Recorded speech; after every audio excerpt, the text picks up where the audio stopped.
13 habits that make you invisible to powerful people. You want to be seen, not in the desperate attention-seeking kind of way, but in the way that commands silent respect, the kind of presence that enters a room and makes the powerful take notice. And yet, so many people fade into the background without even realizing it. They're overlooked, underestimated, unheard. But here's the brutal truth. Visibility isn't just about being loud, it's about being impactful. And often, what keeps you invisible isn't what you do, but what you tolerate. Niccolo Machiavelli understood the art of power and manipulation. Marcus Aurelius, Epictetus, Seneca, they understood the art of mastering the self. When you combine these two perspectives, you don't just survive in this world, you influence it. So today, let's unmask the 13 habits that make you invisible to powerful people, not just from a Machiavellian lens, but through the eyes of Stoic discipline. Habit 1. Over-explaining yourself. In a world where silence often unnerves the weak but empowers the wise, over-explaining becomes a desperate plea, a cry to be understood, validated, or accepted. Powerful people don't operate like that. They don't hand out badges of approval because someone rattled off a 5-minute TED talk about their intentions. In fact, the more you explain, the less you are heard. Why? Because over-explaining is the language of insecurity. A man who knows his path doesn't pause to justify each step to those who don't walk it with him. Marcus Aurelius once wrote, "Waste no more time arguing what a good man should be one." Let that sink in. When you find yourself explaining your values, motives, or goals over and over, pause. Why are you doing that? Is it to convince others or yourself? When you're grounded in your principles, your actions become your explanation. A lion doesn't roar every time it hunts. It simply moves. Now, this doesn't mean you remain cryptic or aloof. There's a difference between strategic silence and passive aggression. Stoicism isn't about playing mind games. It's about communicating only what is necessary and letting your discipline, consistency, and behavior do the rest. Imagine you're in a room where everyone's rushing to prove they belong. The person who sits calmly, speaks only when needed, and maintains composure. That's the one people notice. Powerful people aren't looking for more talkers, they're looking for doers. And doers are rarely the ones narrating every scene they're in. You'll never find Marcus Aurelius journaling about how he explained his reasoning for every imperial decision. He focused on virtue, not persuasion. Silence, when paired with confident action, sends a stronger signal than any paragraph ever could. Take the example of a friend who's always late. One day you finally speak up, and they demand a 10-minute explanation of why you're upset. They don't want your reasoning. They want to avoid accountability. In the same way, people often demand explanations to trap you into defensiveness. Refuse to play. Speak once, clearly. If they don't get it, they weren't meant to. In fact, the less you explain, the more weight your words carry when you finally do. Think of ancient warriors. When they spoke before battle, it wasn't a monologue. It was a sentence, a look, a nod. That brevity carried force. Over-explaining diffuses your power like perfume sprayed too much. It chokes the air. Let your presence be enough. Your clarity comes not from convincing others, but from your alignment with what you value. Over-explaining is for those who doubt their own direction. You don't need to broadcast what you already embody. Habit 2. You're always too nice. There's a difference between being kind and being nice. Kindness is strength. Niceness is often fear in disguise. When you're too agreeable, too accommodating, too eager to please, You're not noticed, you're used. Marcus Aurelius didn't write meditations about people-pleasing. He wrote about duty, discipline, and justice. He knew that real virtue doesn't mean yielding to everyone's demands. It means doing what's right, even when it's uncomfortable. Powerful people test boundaries, and if you have none, you disappear into their shadow. Being too nice often stems from a fear of confrontation. You'd rather endure discomfort than cause it. But that makes you invisible in the rooms where presence matters. Think of life as a battlefield of perception. If you present yourself as a doormat, don't be surprised when people wipe their feet on you. Powerful people respect other power, not submission. Being too nice tells the world, "My peace is negotiable." Seneca said, "A gem cannot be polished without friction, nor a man perfected without trials." That friction, it happens when you say no, when you disappoint someone, when you choose your values over your comfort. It's not rudeness, it's integrity. So stop trying to be everyone's favorite. Be someone worth respecting. Be kind, be generous, but don't water yourself down to keep the peace. Power doesn't bow, it stands. Habit 3. You avoid eye contact. Your eyes are the windows to your confidence. When you avoid eye contact, you signal submission. You say, "I'm not a threat. Please don't challenge me." Powerful people see that, and they immediately categorize you as lesser. The Stoics understood posture, not just physical, but internal. How you look at the world says everything about how you see yourself. And if you can't hold someone's gaze, you're admitting they're stronger than you. Here's what no one tells you. Eye contact isn't about dominance. It's about presence. It says, "I'm here. I'm aware. I'm not afraid." When you avoid it, you fade. You become forgettable. Your words lose weight. Marcus Aurelius reminded himself daily that he was going to meet ignorant, selfish, arrogant people, but he didn't let them shake him. His eyes remained steady. Stoicism teaches emotional independence. Eye contact is a physical expression of that independence. You're not looking to challenge, you're looking to connect, but with unwavering strength. Start practicing this in daily conversations. Look, don't stare like a psycho, but hold your gaze until the message is clear. I see you, and I see myself. Even in difficult conversations, especially in those moments, your eye contact will tell others whether you're grounded or crumbling. Practice in the mirror. Practice in silence. Because when you master your eyes, you master your presence. Habit 4. You overshare personal information.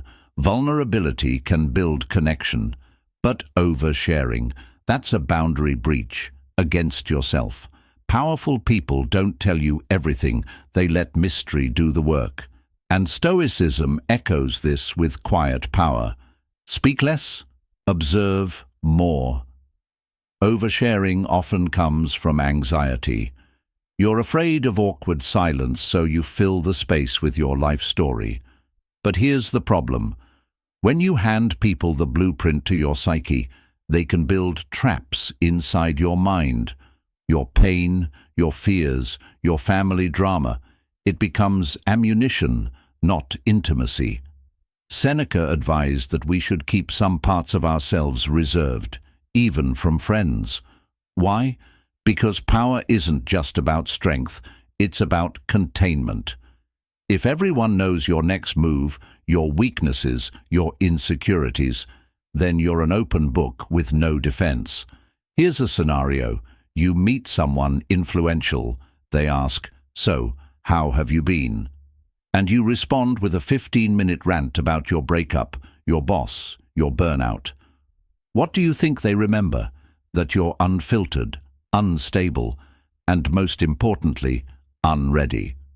Oversharing creates the illusion of closeness, but it often leaves you exposed and weakened.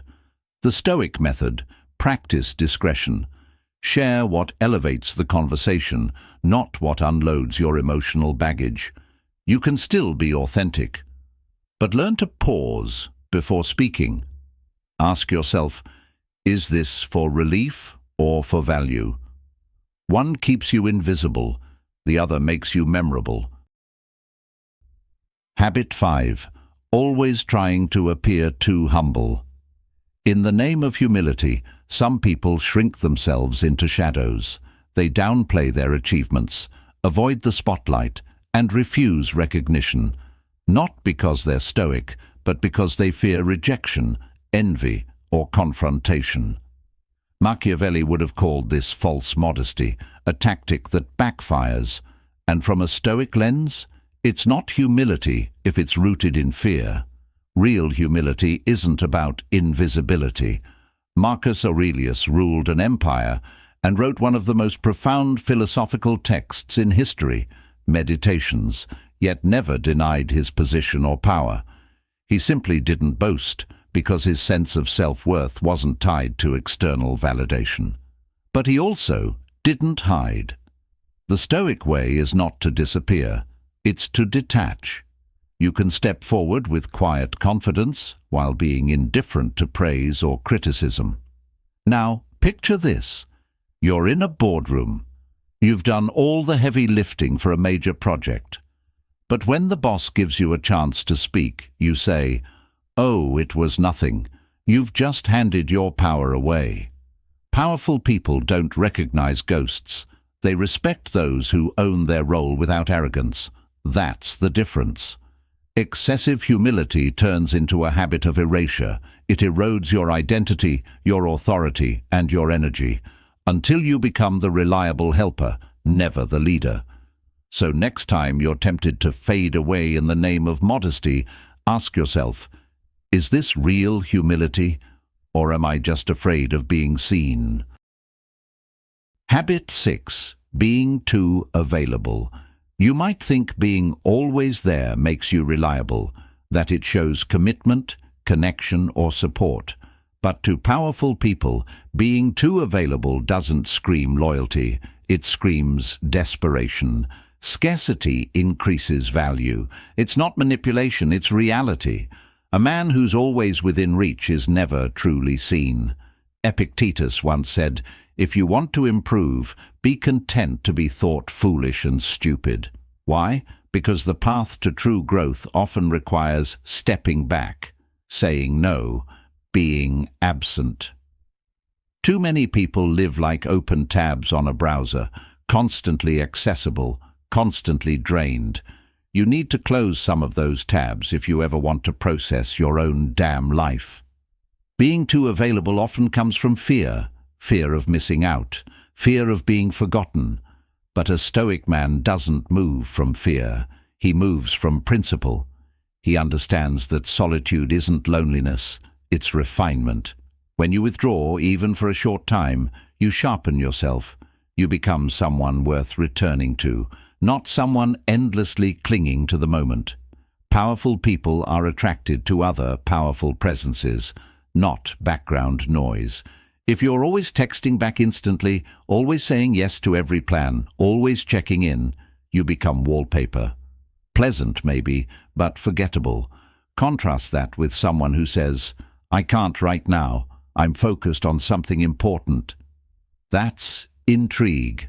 That's power. Think of how the ancient Stoics lived, not aimlessly available, but committed to meaningful engagement. Seneca spent time in deep study, reflection, and purposeful friendships. His presence wasn't a tap you could turn on any time. It had intention. You need that same gravity. Stop showing up to every minor debate, every quick catch-up, every vague group hangout. Protect your energy like it's gold, because it is. There's a reason powerful people don't make themselves easily reachable. They've learned the value of their time. If your calendar is flooded with meaningless obligations, you'll never have time for mastery. And mastery is what powerful people respect. If you want to rise, you need to become selective. The paradox: when you become less available, you become more desired.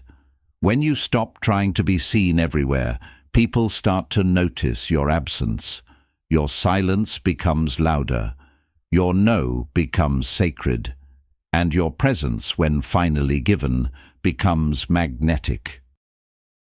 Habit 7. Seeking permission to be yourself. Nothing makes you more invisible than waiting for someone else to say, "Now you may shine." Seeking permission, whether to speak, act, create, or lead, is the subtle poison that keeps men in cages they built for themselves. And powerful people? They don't see those who keep asking, "Am I allowed?" Marcus Aurelius never asked Rome for permission to pursue virtue. He didn't wait for applause. He acted according to logos, the inner reason, the natural order. If you're always looking over your shoulder for a nod of approval before you move, you're not free. You're just another puppet waiting for strings to be pulled. The problem is that society has conditioned many to shrink, to over-apologize, to only take space when it's granted. But let's be honest, no one is going to send you a formal invitation to become who you are. That's a solo mission. That's rebellion. That's Roman in its intensity. Imagine someone constantly posting online, "Should I do this next project? Would anyone watch if I started this channel? Am I crazy for trying this idea?" Powerful people scroll past that. They're not looking for seekers of permission. They're watching for creators, builders, thinkers who declare, "This is what I'm doing," and do it. You don't need to be reckless, but you do need to stop waiting. Permission-seeking is often fear in disguise. It's the fear of judgment, of ridicule, of standing out. But if you fear standing out, you'll spend your life blending in. And blending in makes you invisible. Stoicism teaches us to live in accordance with nature. That means fulfilling your potential without groveling for permission to bloom. Trees don't ask, "May I grow taller than others?" They just do. You don't need permission to be brilliant, disciplined, or different. You just need courage. So stop looking for signs. Stop asking for validation. Live, move, begin. You'll be surprised how quickly the world takes notice when you stop waiting for it to approve. Habit 8. You're always apologizing for existing. When you constantly apologize for things that don't require remorse, you subtly communicate one dangerous message to the world. I don't believe I belong here. Powerful people don't just hear your words. They observe the undertone. If your every sentence is laced with sorry, you aren't showing humility. You're showing a lack of self-worth. From a Stoic lens, Epictetus reminds us that we are never to ask others for permission to exist. You were born with reason, therefore your existence is already justified. Apologizing unnecessarily weakens your image and plants doubt in others about your strength. There's a difference between owning up to a mistake and apologizing for breathing. Learn to say, "Thank you for waiting," instead of "Sorry, I'm late." It shifts the power dynamic immediately. Picture someone walking into a meeting and apologizing before they've even sat down. What do you think a room of decision-makers observes? A lack of control, a lack of confidence. Now imagine another individual walking in calmly, nodding in acknowledgement, and taking their seat without theatrics. No apology, no performance, just presence. That's respect without noise. This doesn't mean you should be arrogant. It means you stop selling yourself short before you've even opened your mouth. In the Stoic view, a person who lives in accordance with nature understands their role and walks in it with composure. Constant apology creates friction between who you are and who you think the world allows you to be. Stop explaining your worth. live it. Habit 9. You avoid conflict at all costs. Conflict avoidance is often misinterpreted as peacekeeping, but Marcus Aurelius wasn't teaching us to avoid confrontation. He was telling us to master our responses. If every time tension arises you shrink, you become invisible to those who make waves and get things done. Powerful people live in the arena. They can't trust someone who only plays in the shadows. Avoiding conflict at all costs doesn't make you agreeable. It makes you unreliable when it matters most. Think of a soldier who refuses to fight. What use are they in battle? Similarly, someone who can't speak up in the boardroom, in a negotiation, or in defense of an idea slowly fades into irrelevance. To a power-minded individual, your silence is your surrender. The Stoics didn't shy away from conflict. They trained for it, not through violence, but by mastering themselves so deeply that when confrontation came, they were immovable. Imagine a Roman general standing at the edge of war, eyes unblinking, breathing steady. That's what powerful people look for, those who can hold their ground under pressure. When you avoid conflict, you also avoid growth. You avoid making decisions. You avoid being seen. Sometimes the only way to gain visibility is to respectfully disagree. Conflict isn't a rupture, it's a spotlight. Step into it wisely. Speak when necessary. Stand when it matters. Habit 10. You talk too much without saying anything. Empty words are the loudest noise in a room full of thinkers. If your conversations are littered with clichés, vague affirmations, and recycled opinions, you become forgettable. Powerful people don't listen for volume, they listen for value. Every time you speak, you're either building credibility or burning it. Seneca once said, "Speech is the mirror of the mind." If your speech reveals nothing of substance, then what does that say about your inner world? Are you thinking deeply or merely echoing what others have said? Power respects originality, not because it's trendy, but because it shows thought, conviction, and presence. Consider the man who enters a conversation and says little, but listens with intent. When he finally speaks, his words cut through the noise. That man becomes memorable.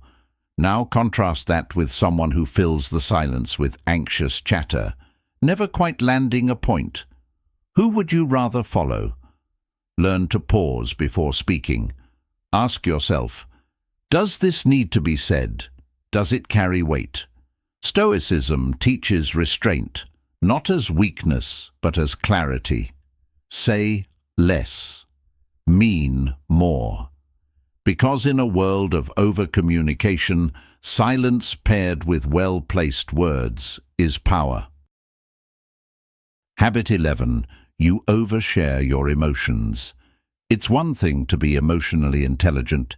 It's another to leak emotions uncontrollably. In an age that glorifies raw vulnerability, Stoicism still teaches the art of internal discipline. Marcus Aurelius wrote his most intimate thoughts to himself, not to an audience. Why?